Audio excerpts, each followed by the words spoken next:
Alhamdulillah, assalatu wassalamu ala Sayyidina Muhammad Rasulillah wa ala alihi wa ashabihi wa mawalah la hawla wa la quwata illa billah. Amma ba'du. Siang ini kita sampai pada surat Al-Fajr, surat Makkiyah, salah satu surat Makkiyah, ada 30 ayat. Monggo Ustaz Aziz. أعوذ بالله من الشيطان الرجيم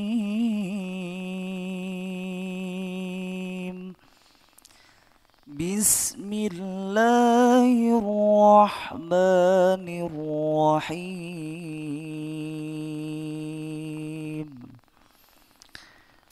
والفجر وليال عشر والشفع والوتر والليل إذا يسر هل في ذلك قسم لذي حجر ألم تر كيف فعل ربك بعاد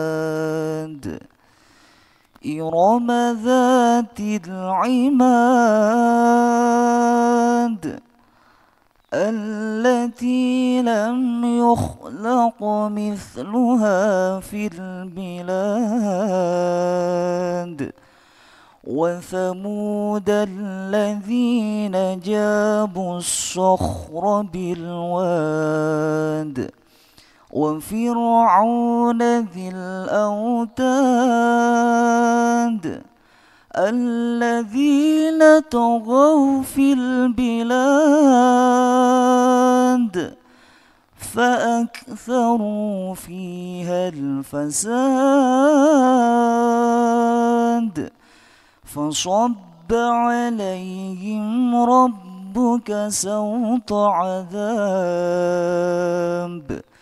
إن ربك لبالمرصاد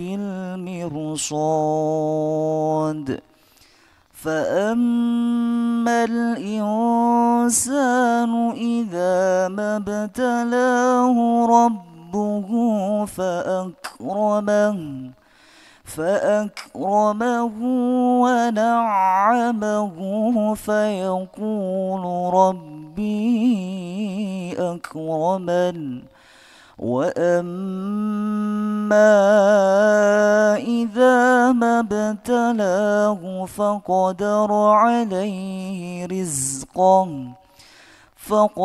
عليه رزقه فيقول ربي أهانن كلا بل لا تكرمون اليتيم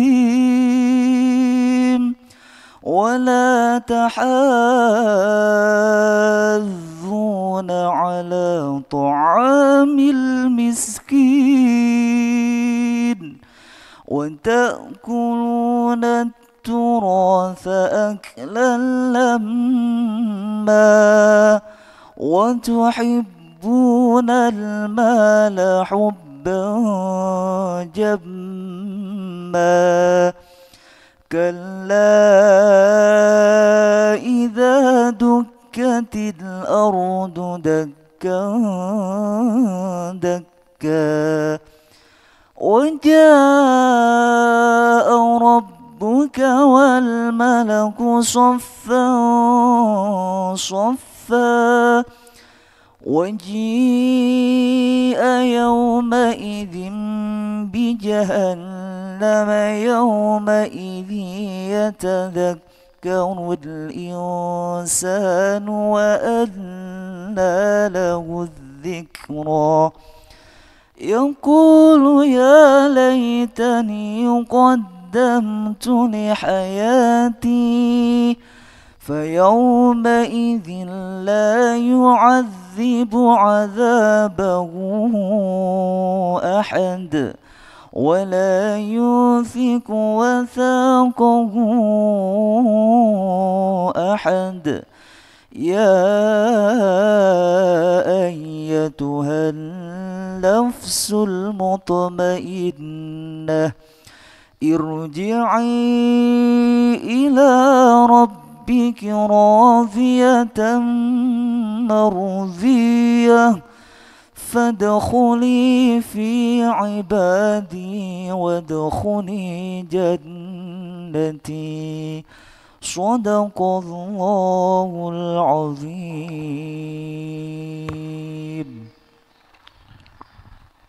Wal fajri, surat Al-Fajr diambil dari kata di ayat pertama. Kata dalam bahasa Indonesia, bahasa Arabnya itu kalimat.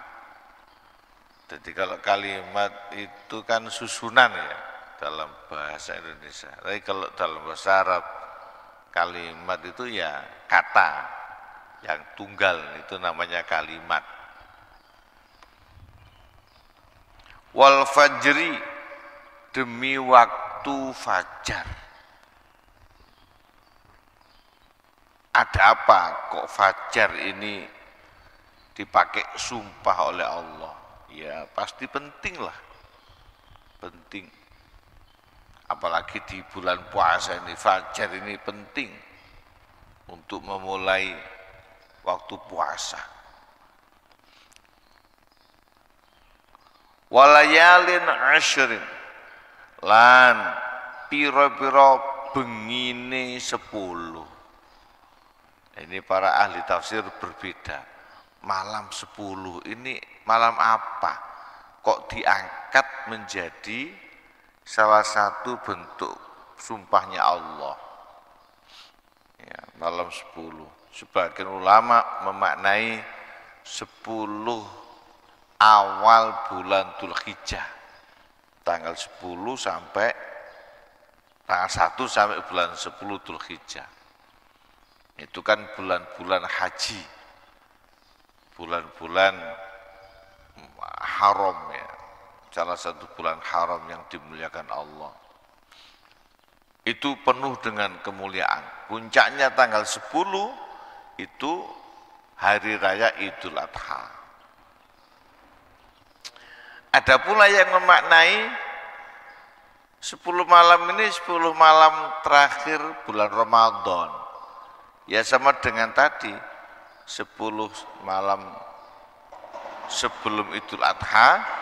Lah kalau pendapat kedua 10 malam sebelum Idul Fitri. Itu juga kemuliaannya tinggi sekali di situ. Ya, bahkan menurut pendapat banyak ulama, disitulah Allah ya menurunkan Lailatul Qadar di salah satu malam itu. Hakikat apa yang dimaksud hanya Allah yang tahu.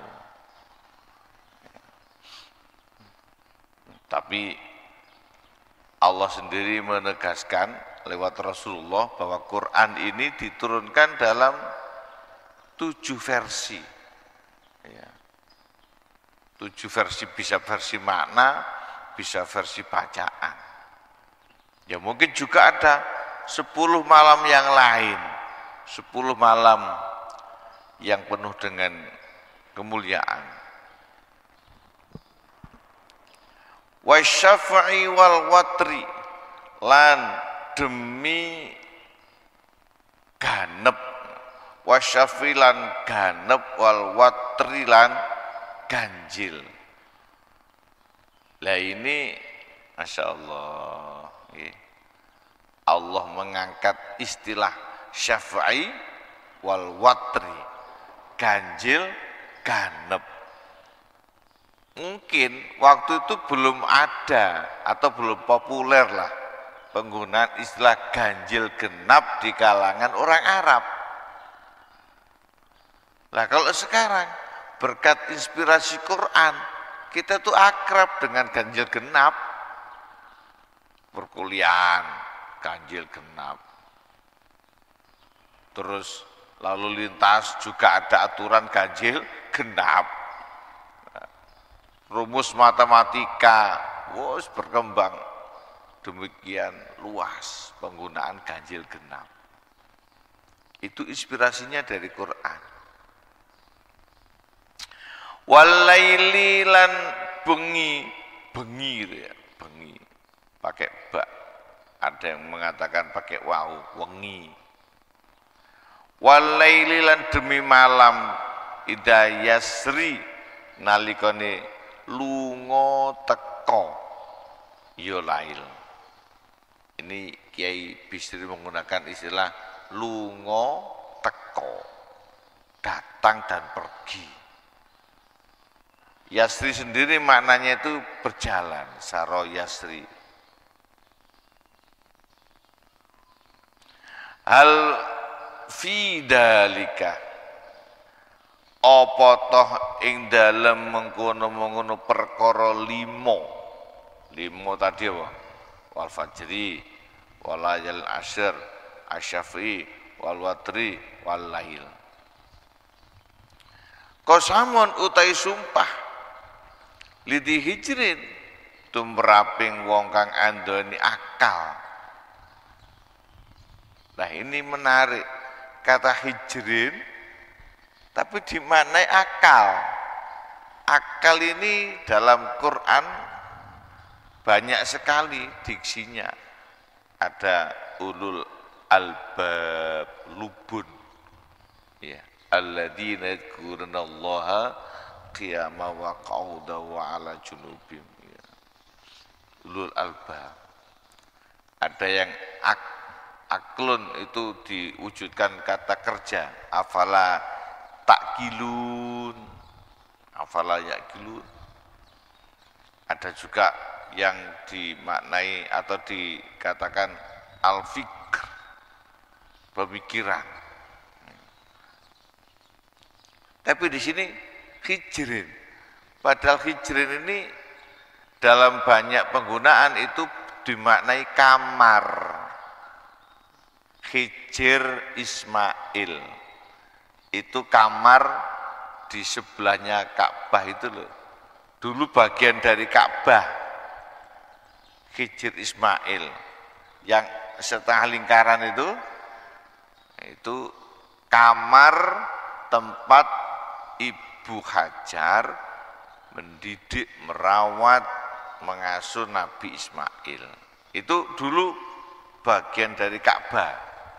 Makanya orang tawaf tidak boleh potong kompas melewati dalamnya Hijir Ismail, tidak boleh, harus di luar itu. Hijir, kamar. Tapi di sini Allah mengangkat hijir ini dan dimaknai sebagai akal. Hijir sendiri maknanya pembatas. Lah, maka akal ini kalau kita kaitkan dengan makna aslinya itu sesuatu yang bisa membatasi kenakalan, membatasi keserakahan, membatasi banyak hal. Ya. Qasamul di hijr, coba manusia yang katanya punya akal, lihat itu, tengok itu 5 hal yang jadi sumpahnya Allah.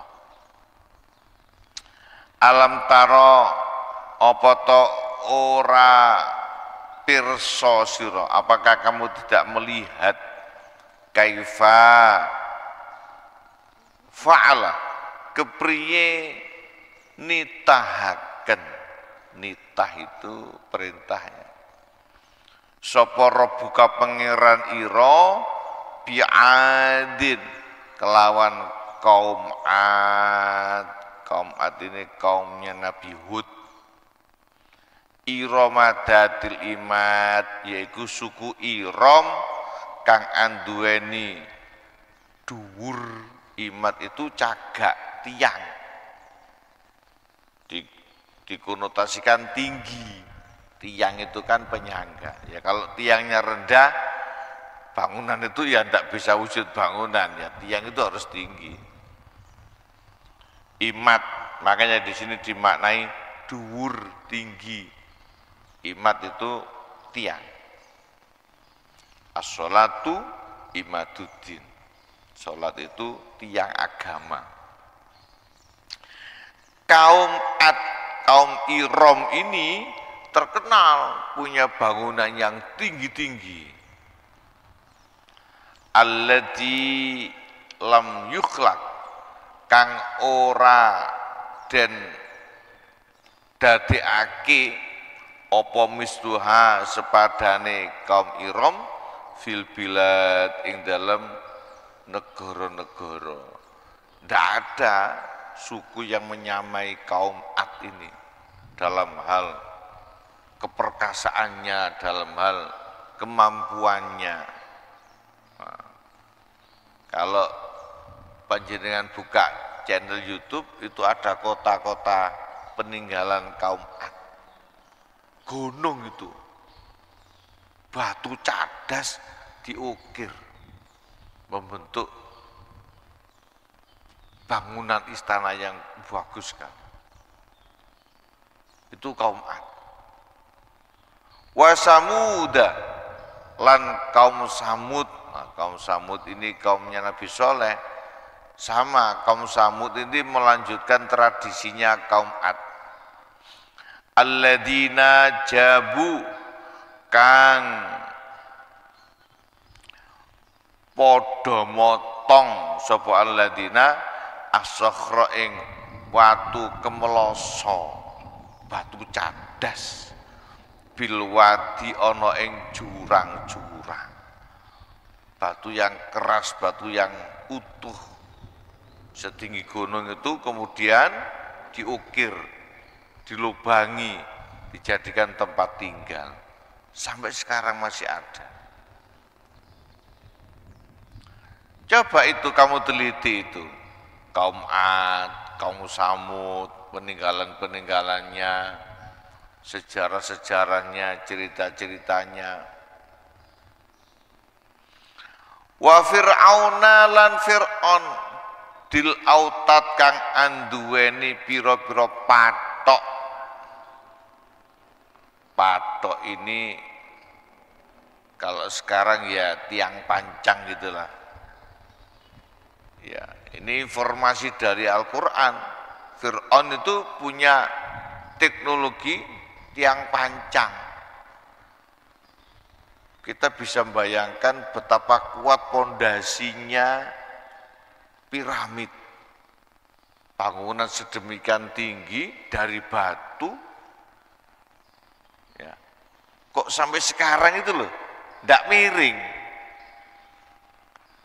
Itu kalau tidak ada topangan struktur tanah yang stabil dan ada olah kekuatan tanah yang canggih, itu tidak mungkin sampai sekarang bisa bertahan.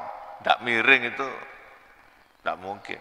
Menara Pisa saja di Eropa, ya termasuk teknologi agak modern kan itu, menara Pisa itu aja miring. Ya.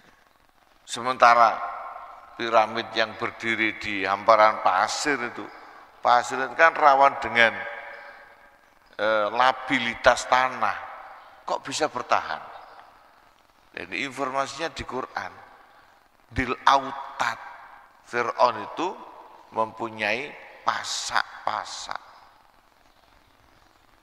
Allah alam. Ya. Masya Allah, luar biasa. Kalau orang sekarang bolehlah berbangga dengan teknologi macam-macam, tapi teknologi zaman kuno itu tidak kalah canggihnya.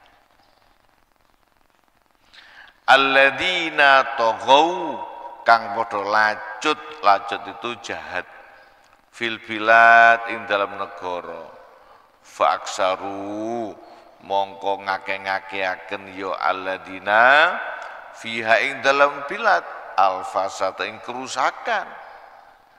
Mereka berbuat kerusakan. Kaum Ad menyembah selain Allah, kaum Samud menyembelih untanya Nabi Soleh. Fir'aun juga begitu, memperbudak Bani Israel dan mengangkat dirinya sebagai Tuhan.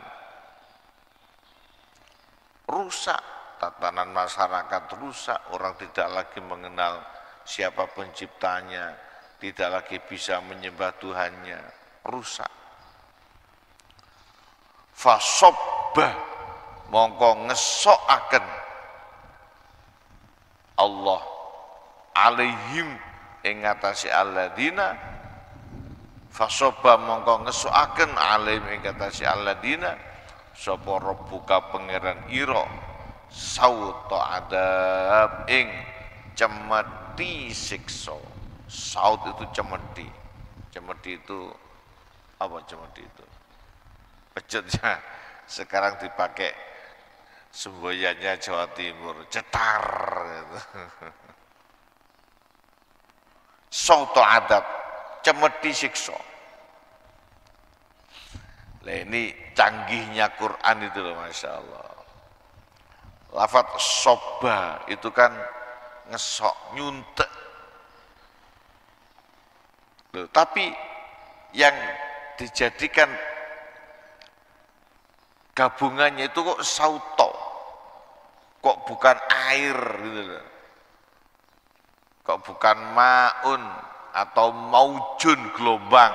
Misalkan gelombang itu kan masih nyambung dengan soba, dengan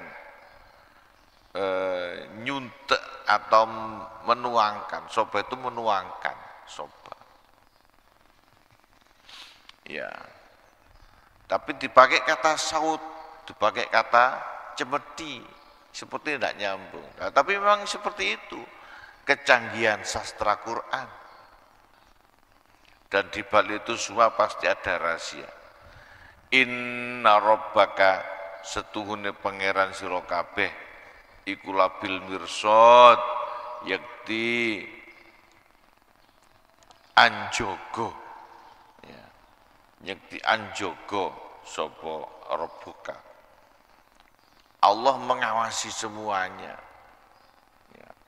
Makanya ada semboyan anak-anak Sekhermania itu, ya, Gusti Allah mboten sare, ya bener itu. Ajarnya bener. Gusti Allah mboten sare. Nah, ayat berikutnya lewat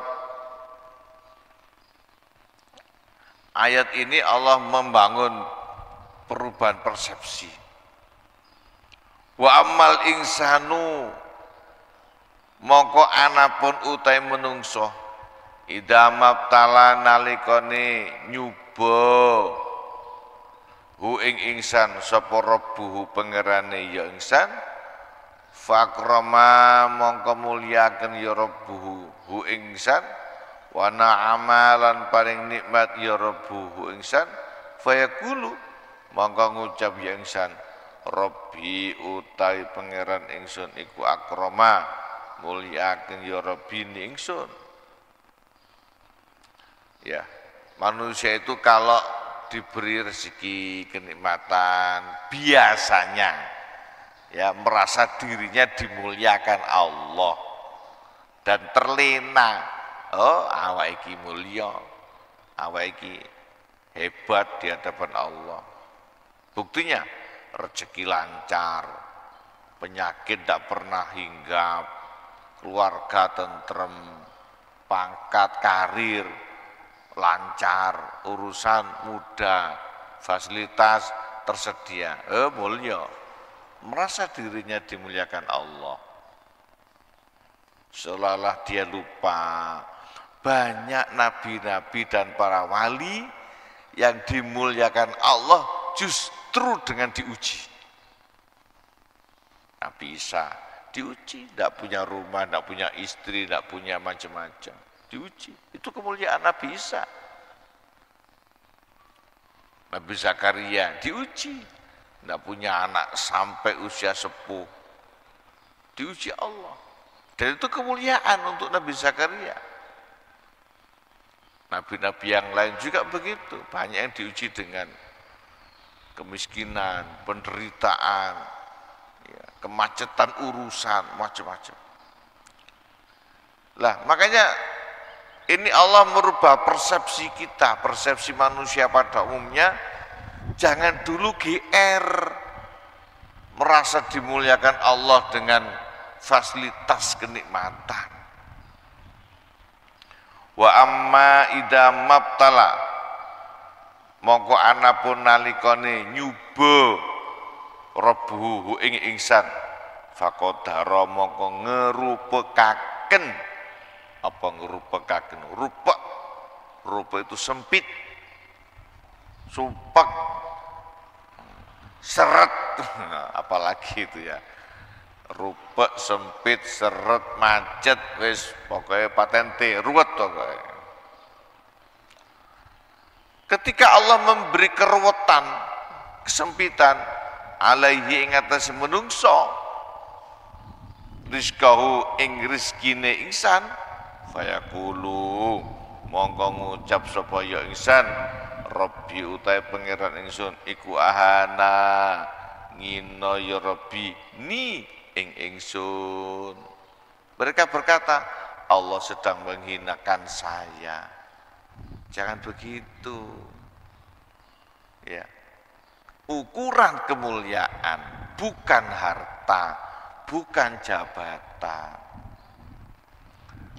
Harta jabatan itu seperti orang gemuk sama orang kurus gitu loh. Ya. Kita kan tidak berani ngomong, oh kamu gemuk berarti sama ahli surga. Dimuliakan Allah dengan kegemukannya. Kan tidak begitu. Ya kasihan yang kurus-kurus kayak saya, kayak Pak Yedi, kasihan nih. Ya, kalau yang gemuk-gemuk dianggap mulia ya kasihan nih, Pak Yedi. Sebaliknya orang yang kurus bukan berarti ini calon penghuni neraka. Buktinya tidak dikasih daging sama Allah loh. Jangan begitu. Bukan ukuran. Sama karir, jabatan, ya, harta, bukan ukuran kemuliaan. Nah ini Allah merubah persepsi yang keliru terhadap kemuliaan. Dikatakan di sini, di tafsir di luarnya itu, yang namanya kemuliaan itu adalah orang yang diberi anugerah kepatuhan, ketakwaan kepada Allah. Inna akramakum indallahi atqakum. Bisa orang gemuk, bisa orang kurus, bisa orang kaya, bisa orang miskin, bisa pejabat, bisa rakyat, bisa orang yang urusannya lancar-lancar saja, bisa juga orang yang urusannya kadang ruwet, kadang seret. Itu bagian dari romantika kehidupan, bukan ukuran kemuliaan. Kala ojo ngono, kala ojo koyok ngono. Cara pandang kalian kepada kemuliaan dan kehinaan, jangan begitu. Bala tukrimuna, balik orang muliakan sira kabeh al yatima ing anak yatim, wala tahaduna lan ora anggegrehi orang ngurusi sira kabeh ala tu'amil miskin ing atase menehi mangan wong miskin. Itu coba tengok, sudah berapa fakir miskin, anak yatim yang kalian urusi dan kalian muliakan. Jangan kemudian menyoroti kemuliaan dirinya sendiri, mementingkan fasilitas kenikmatan dirinya sendiri, lalu dengan bangganya ngomong, saya dapat kemuliaan dari Allah. Jangan GR begitu. Wa ta'kuluna lan mangan sira kabeh aturosa ing warisan, aklan kelawan mangan, laman kang ngumpulaken. Wa tuhibbuna lan demen sira kabeh almala ing bondo, khutban kelawan demen jaman kang akeh. Ya Allah, ya Allah, ya Allah, ya Allah. Itu kita rubah persepsi kita. Jangan menilai kemuliaan seseorang atau kemuliaan kita sendiri, mengukur kemuliaan kita sendiri dengan harta, jabatan, fasilitas, kelancaran urusan. Tapi coba ukur dengan ketakwaan dan kepatuhan kita kepada Allah Subhanahu wa taala. Kala ojo ngono ida dukat nalikane den gonjang ganjingaken apa al ardu bumi dakan daka kelawan gonjang ganjing temen wajah alan teko sapa rebuka pangeran ira wal malakulan malaikat sofan kelah halib baris temen waji alan dan tekaken yaumaidin ing dalem dina kiamat bijan nama kelawan neraka jahanam yaumaidin ing dalem dina kiamat ya tatakaru iling sapa al-insanu insan sapa al-insanu manungsa wa anna lan ora ana manfaate lahu iku kedue insan adzikra utai pekiling. Di hari kiamat orang akan baru sadar betapa dulu di dunia kita banyak diingatkan Allah. Yaqulu ngucap ya insan ya laitani duh menawa ingsun iku qaddamtu andinginaken ingsun li hayati ing dalam waktu urip ingsun. Ketika di akhirat orang-orang akan menginginkan andaikan dulu-dulu waktu yang berlalu itu dikembalikan, saya akan jadi orang baik, saya akan begini begitu. Oh, telat wis kiamat. Fa yaumidin mongko ing dalem dina kiamat la yu'adzibu orang nyiksa adabau koyok siksane Allah sapa ahadun wong siji wala yusiku lan ora ambondo wasakau ing pembandane Allah sapa ahadun wong siji. Di hari kiamat tidak satupun ya orang yang bisa menyiksa atau memberikan pertolongan atau diandalkan kecuali Allah. Sudah terlambat masa-masa untuk menanam, mencari pahala, mencari bekal ya di dunia ini. Maka ketika itu beruntunglah orang-orang yang hatinya selalu condong, patuh, tunduk dan bertakwa kepada Allah Subhanahu wa taala. Karena orang-orang yang patuh, tunduk, bertakwa itu hatinya selalu tenang. Tenang. Yakin Allah akan membersamainya. Ya ayyatan nafsu eling-eling nyawa al mutmainnah kang anteng yang tenang karena selama hidup di dunia patuh dan tunduk kepada Allah. Irji'i baliyo sira ila rabbiki marang pangeran sira radiyatan halirido wa mardiyatan tur dan ridhoi. Allah ridho, kita pun ridho. Fadkhuli maka mlebu sira fi ibadi ing dalem golongane pira-pira kawula kang saleh. Wadkhuli lan mlebu sira jannati ing swarga ingsun. Ya Allah, mudah-mudahan nafsu kita tergolong nafsul mutmainnah sehingga besok kita bisa mendengarkan panggilan ini. Irji'i ila rabbiki radiyatan mardiyah fadkhuli fi ibadi wadkhuli jannati. Masuklah ke golongan hamba-hambaku yang soleh dan masuklah ke surgaku. Amin ya rabbal alamin. Al-Fatihah.